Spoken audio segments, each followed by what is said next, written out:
Welcome to another edition of the podcast, Fully Booked Meets Quarantine Editions. You hear myself, Mace? French. And myself, Andrew.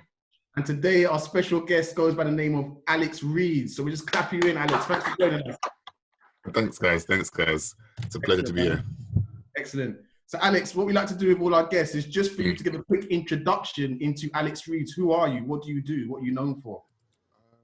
So, man, what aren't I known for? I am a podcaster, I'm a writer. I'm an emotional health practitioner. I work and write around lifestyle and mental health and well-being. And yeah, that's pretty much what I do. I host a podcast called Time to Talk with Alex Reeds. Previously hosted a podcast called Mostly Lit. And yeah, I've been doing pretty much all of that since 2016. And yeah, still on it, still going. Yeah, that's pretty much me. And what set that emotion for you? You said it since 2016. Something sparked that kind of, that urge in you to want to get up and do stuff. Yeah. It's like one of those things. I always question myself sometimes when I look back on like my journals and stuff and figure out where my mind was at back in 2016. And I think it was in a place where the job I was in was stifling a lot of my creativity. So I wanted to express and have these conversations, and I couldn't find any of these kind of conversations in the UK. A lot of the podcasts that I had or were listening to or just started listening to, they were all American. And I wanted to kind of find some Black British ones, to be perfectly honest. So I figured it could be just as big and quite similar to America. And yeah, so I just pulled a few of my friends together and we started Mostly Lit. And that kind of went on pretty well for the next three and a half years. And then, yeah, and then I started my own podcast in October 2018. It started off being called What Matters with Alex Reeds. And then a year later, I changed it to Time to Talk because I felt like it would give it a bit more direction, a bit more of a focus. And yeah, and that's pretty much where I've been. That's how I've been navigating the podcasting space. But yeah, I was working as a journalist from 2016 onwards. So I'm freelancing now, but I was working in a busy newsroom. I was a news reporter. And then I went on to do entertainment news and then feature writing. And then I just kind of phased out and went into just everyday. Cool. Okay, you say like you're an emotional wellness educator, and you've explained obviously the reasons why you became a wellness educator, and that obviously you're looking for avenues and sources of information. But what does it look like? I mean, when you're providing information.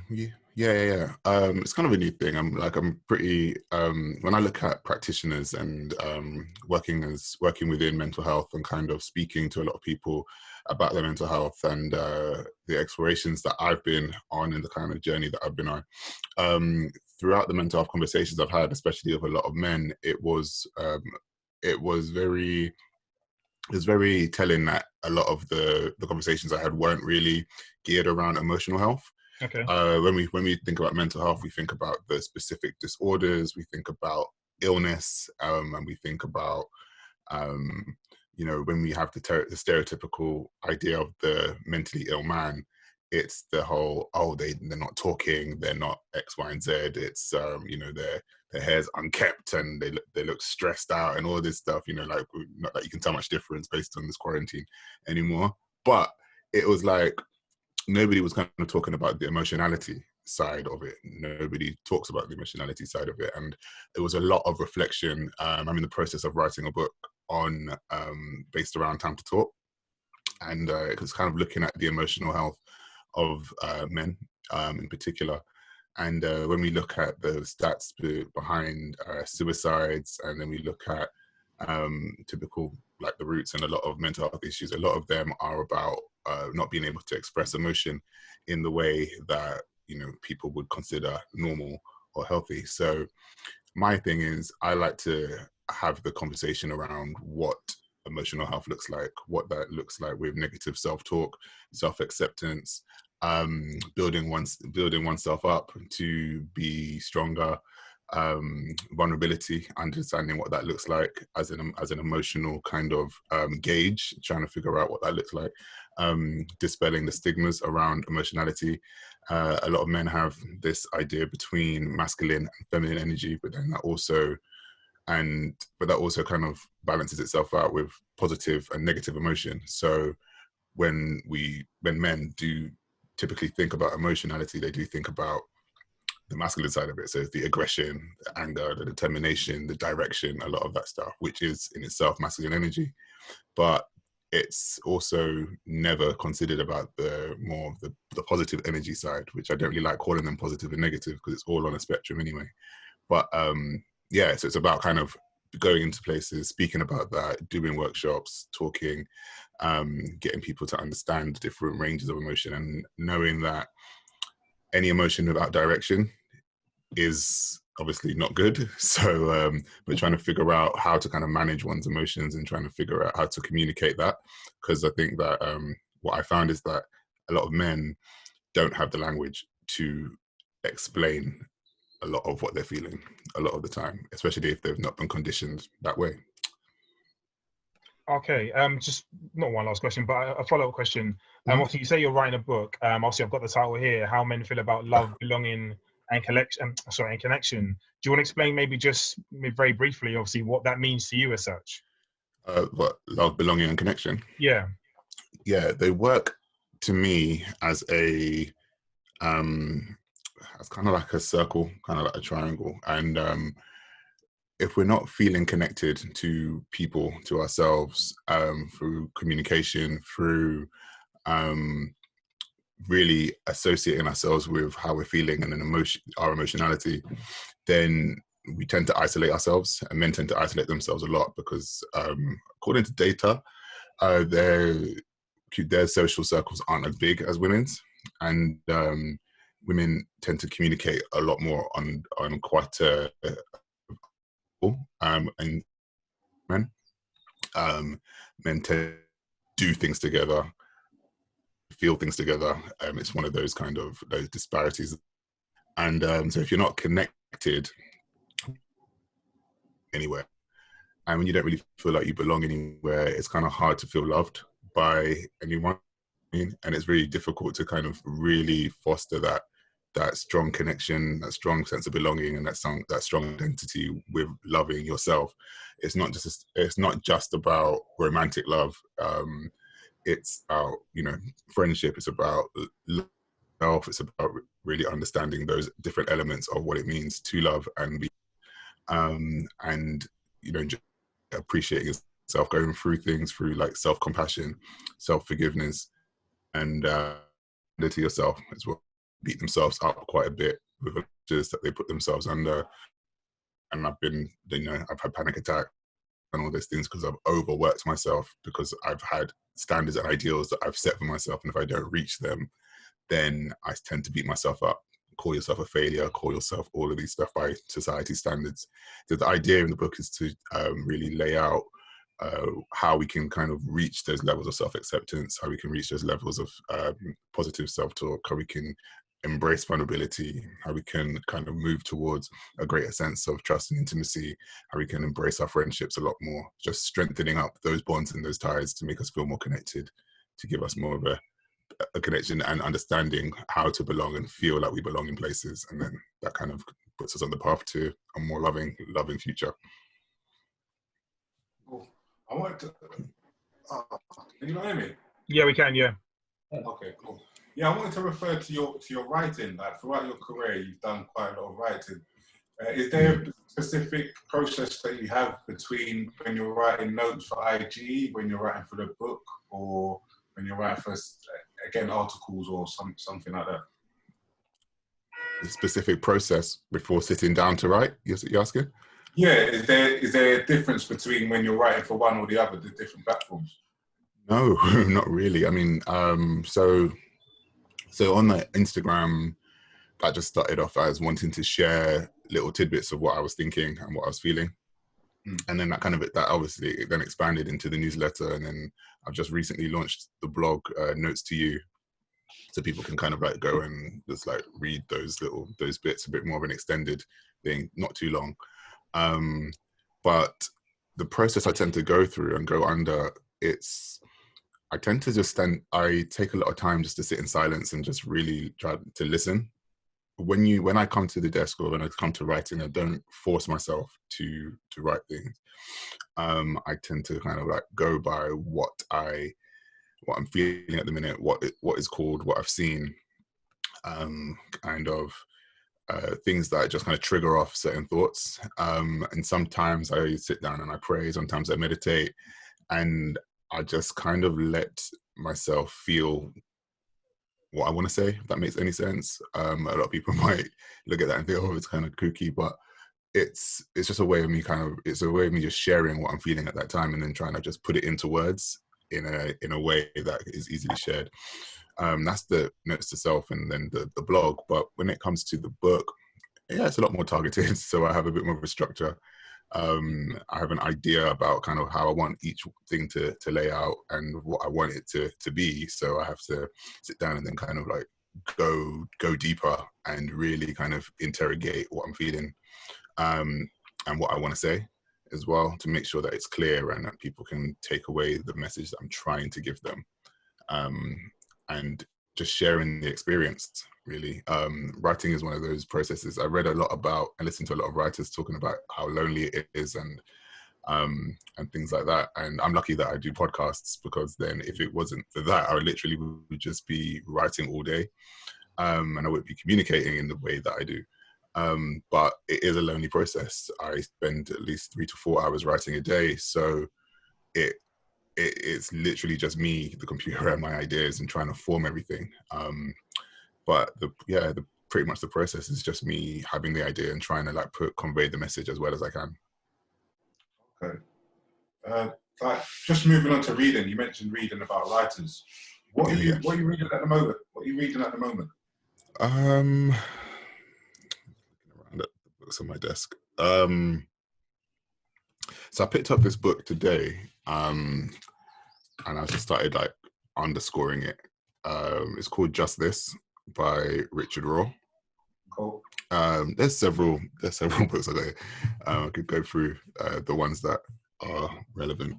But yeah, Richard Rohr, this book. So he's a spiritual writer, and he's basically kind of explaining mindfulness, but through kind of a Christian lens. Because what tends to happen is when people start talking about things like Zen Buddhism and then kind of comparing it to Christianity, people have this idea around what it means to be a Christian and what it means to be all that. And Zen doesn't really come into it. Mysticism doesn't really come into it.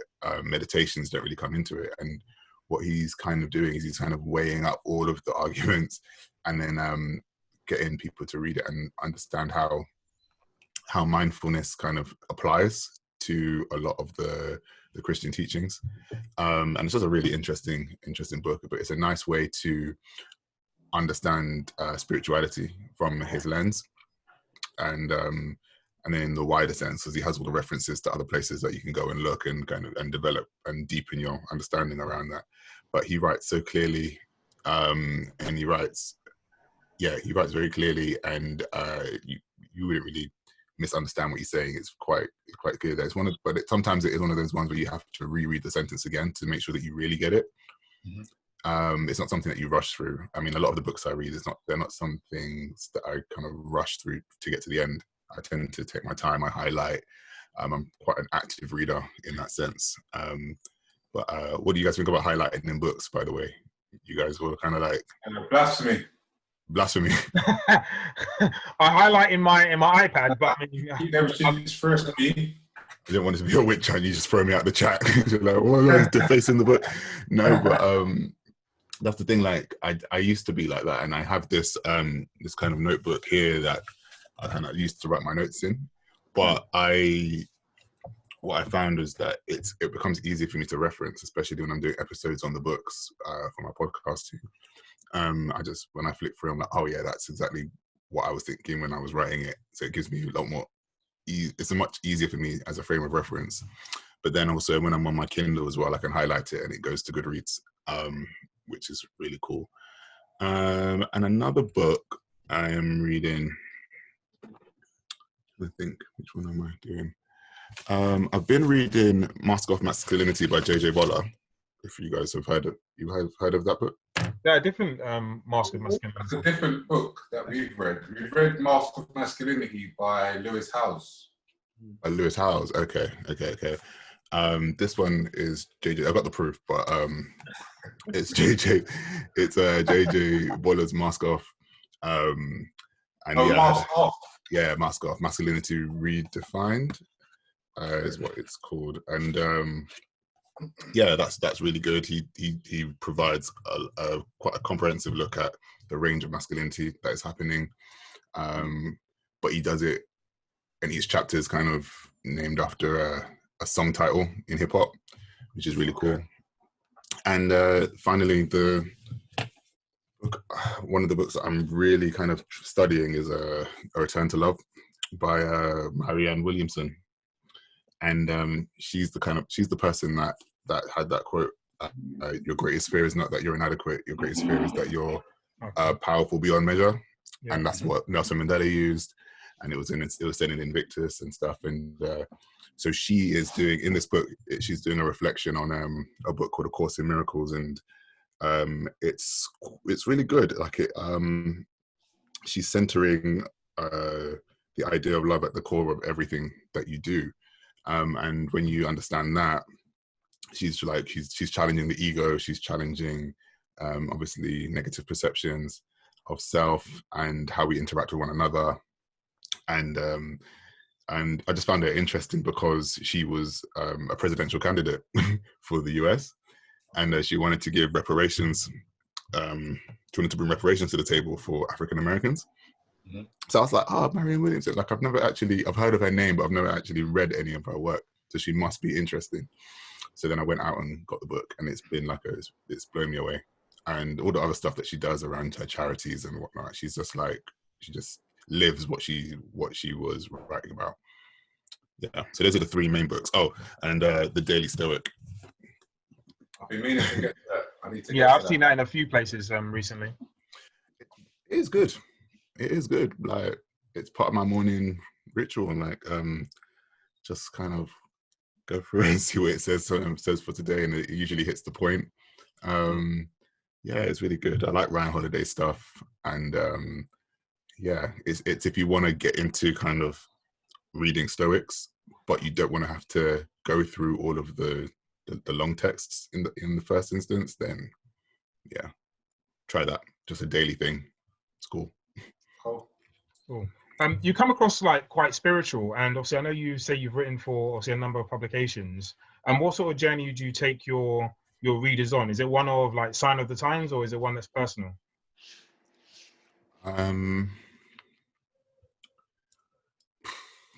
Could it be a mix of both? Yeah, of course, yeah. Yeah, like I tend to take them on. I always root where I'm at first. If I take to my writing and I want to write about forgiveness, I tend to assess what I feel about that first, and kind of and I'm just trying to understand where I'm at with that. You know, like I try to challenge those concepts, because I see a lot of things on social media. When I used to be on Twitter, I used to see a lot of kind of things about like a lot of commentary about particular things, especially abstract things like forgiveness, kindness, like all those things. And I just, my thing is, you know, as kind of positioning myself as someone who educates, in the sense that I am learning as well. I try to make sure that whatever I kind of bring across to readers is that I'm on this journey with them too. So I'm understanding what forgiveness is. I'm trying to understand what forgiveness means of the self. I'm trying to understand what it means to be kinder to yourself. Like it all sounds like buzzwords. It all sounds like, oh, this is just something that everyone's saying now. Like in order for, you know, we're hearing things like be kinder, all these things. But I don't think anybody's really explaining what that means. And it's just nice to be able to sit there and kind of explore the meaning of stuff, because I think that's the way that we should be communicating. We're trying to figure out what interpretations are. Whenever we try to look at stuff, we want to find, well, for me personally, I want to find out what they mean. So then I'll look at what kindness means, and then I'll look at how that applies to self. And then when you apply self-kindness as in one sentence, it kind of changes the whole meaning of it in a way. And then it just becomes important to try and start then doing the work to start being self-kind, because once you do those things internally, it kind of then emanates out, and you start to live that. You start to do that, and that's kind of the journey I want to bring people on. And yeah, that's the journey I want to bring people on, just to make sure that they're just not, it's not me talking at them, it's me kind of walking with them in this. Yeah. You know. Yeah. Being in this period of kind of quarantine and self-isolation and so on and so forth, have you found that a lot more people have, and men, I'm going to say men, have messaged you, DM'd you, talking about any struggle? And has there been an increase essentially in people who proclaim to have emotional issues, essentially, like dealing with the environment, dealing with the situation we're in? Mm-hmm. Not many men. Oh, okay. Unfortunately, a lot of women. Not many men, and that is interesting. But there have been quite a few who've expressed their anxieties, who've expressed. There's a lot of men who listen but don't interact, and a lot of women interact and listen, and they want to be involved. They want to get that, because that's kind of where their headspace is. Doesn't make any sense. Like they identify with a lot of that a lot more. But yeah, quite a few. I have had quite a few voice notes from guys saying how certain things resonated, and it's always interesting to hear what resonates with them and why. And it's like triggering off thought patterns and the like. And yeah, I just think it's a challenging time for a lot of people right about now. And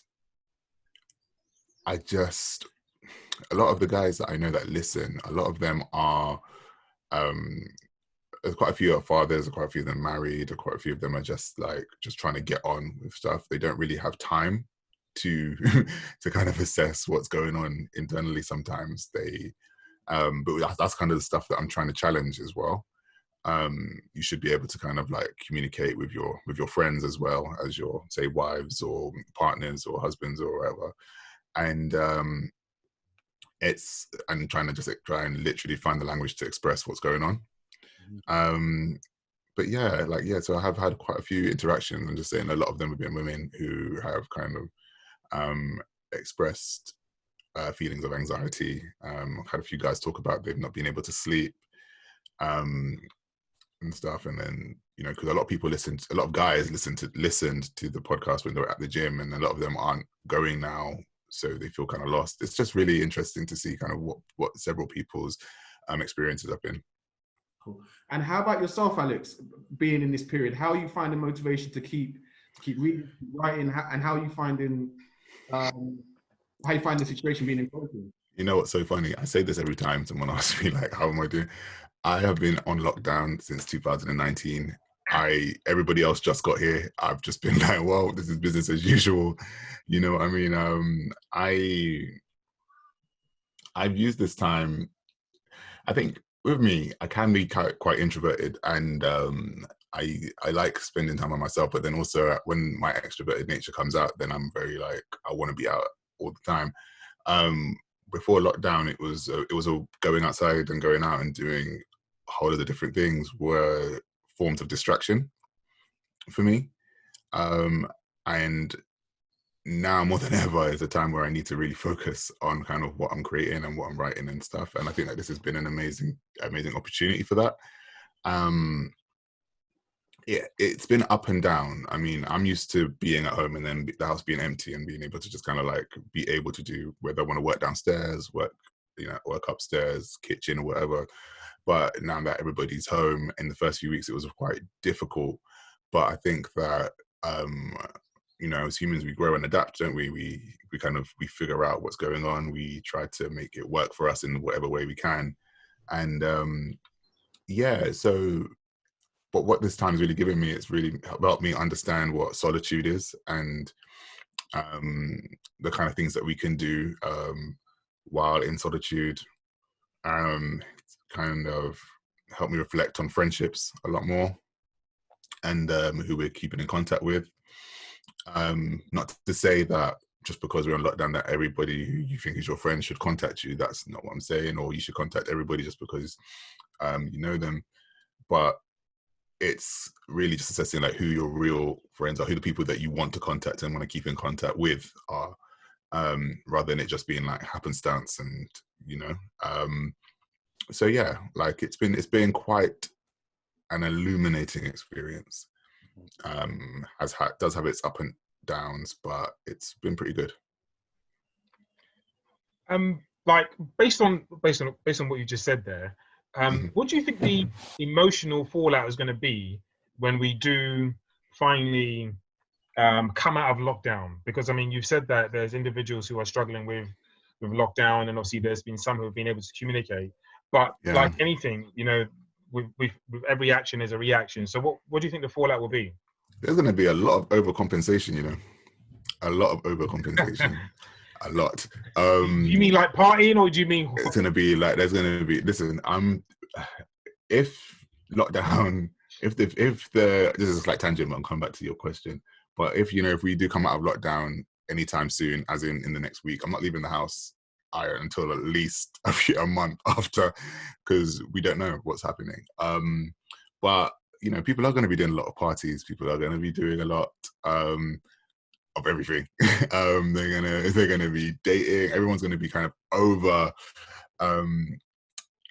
indulging in connection, physical connection. Because they're like, oh my God, I haven't seen you in ages. Let's meet. Let's do this. And it's gonna be that same level of intensity.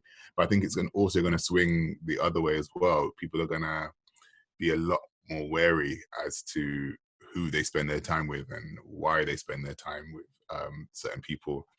And I think that it's going to be a very interesting time. And think the people, if you're anxious now, doesn't like, and you were anxious already before the lockdown, you're going to still be anxious after it. But I mean, somebody put an Instagram post on the other day, and they were like, you know, there's a reason they don't feel drained or as anxious as they used to, and that's because they're not sitting in at work for 12 hours a day with people and energies that they don't really like or appreciate and stuff. So I don't know. I think people are probably going to go back to work refreshed and slightly happier. But I don't think people are going to tolerate a lot of things now, because they already know what their peace is, and I don't want it to be disturbed, because you've spent a lot of time by yourself now. Whilst we're in this quarantine, is there any books that you would recommend for the listeners and viewers that they should get there or have a read of whilst in this period? Yeah, loads. I'm gonna send you guys a link to my Goodreads. I've got a reading list on there, but there's loads. I'd say definitely A Return to Love. I think everybody needs a bit of that in their lives, just to have a bit of an understanding of self, I guess, because I think we're asking ourselves a lot more questions now. If you've got time and you like a bit of heartbreak, and when I say heartbreak, I mean like devastation, A Little Life. I don't know if any of you have read A Little Life yet. No. Have you read that? A Little Life is 700 pages long.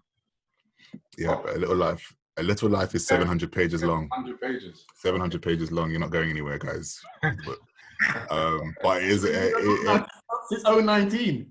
Pardon? That's why you've been on lockdown since 2019. I read it in July last year, and I was a wreck. Like literally, like, I didn't know what to do. I remember sitting there. I read it with my friend, so we read it kind of like together and checked in and who's reading which chapters and stuff. And traumatized, but brilliant writing. I've never been so invested in a book and a story past 300 pages like this before, outside of Harry Potter.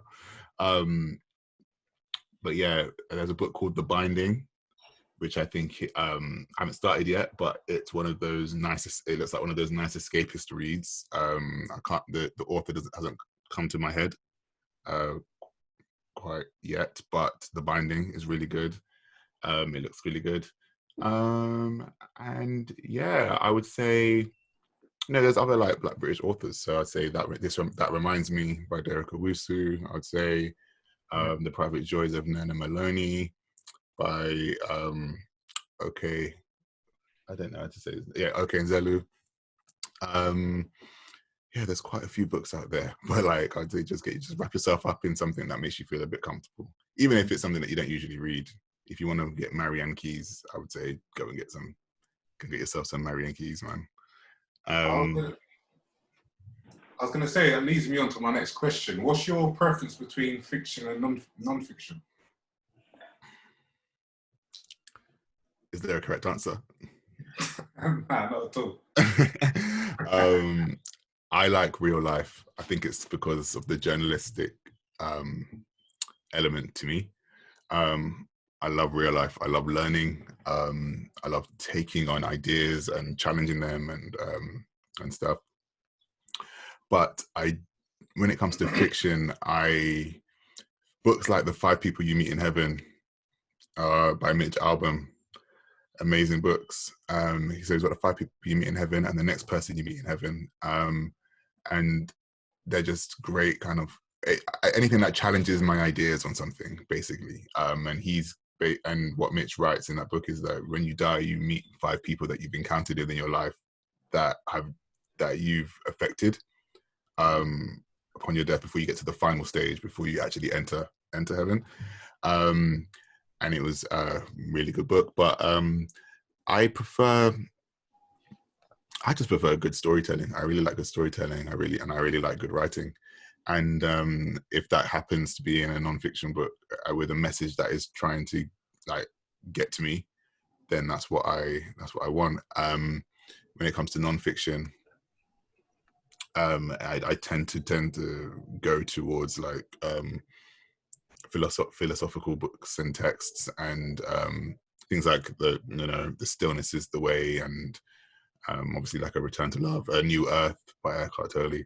When it goes to fiction, and it's really escapist stuff that I delve into, like A Little Life, and those kind of books there. But both is the answer. But I'm leaning more towards nonfiction. Cool. Any more questions, fellas, before we fade out the last book game? Yeah, one. Sorry, Lee, did you have a question?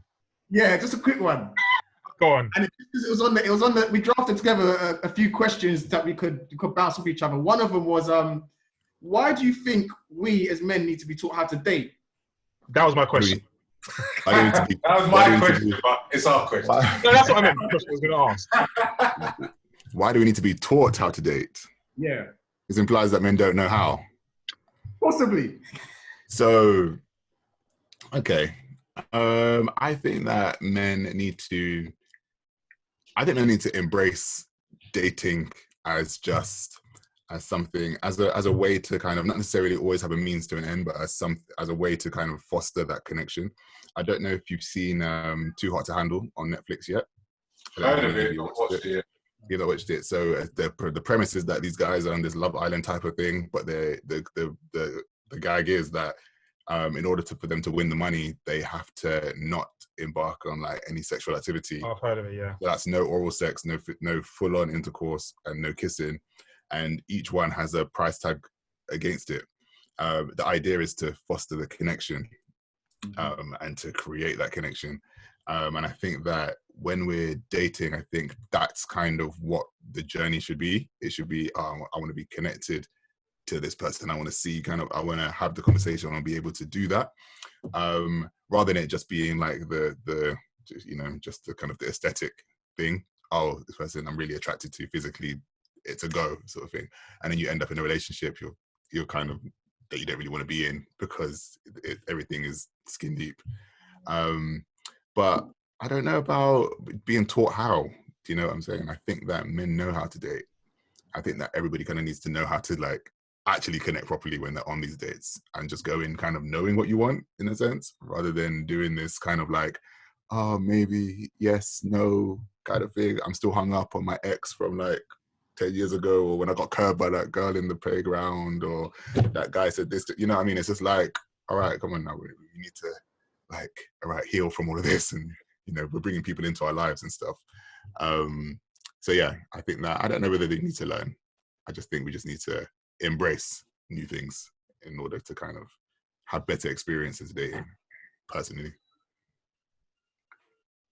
Cool. Pete, was you going to ask the same question? Yeah, that was the question I was going to ask.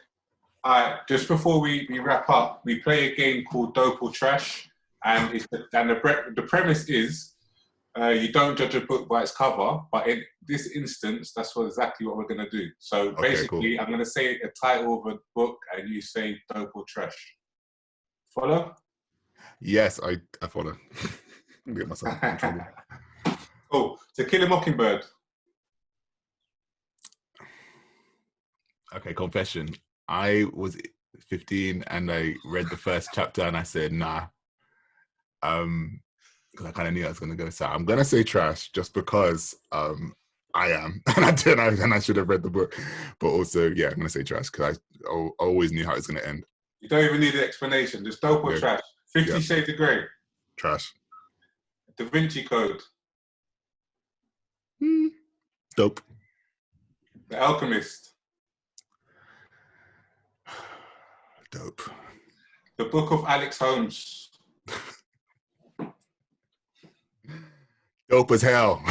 That's a wrap. That's a wrap. Thanks, guys. Do you have anything? You want to just shout out your social profiles where we can reach you, Alex? Yeah, at Alex Reads on Instagram, alexreads.co.uk, and at TT Talk Pod on Twitter. Just hit me up anywhere. Excellent. Now, thanks for being on the podcast. For those who are listening via SoundCloud, you can check us out on full_e_booked. The same. What do you call it? Fully booked.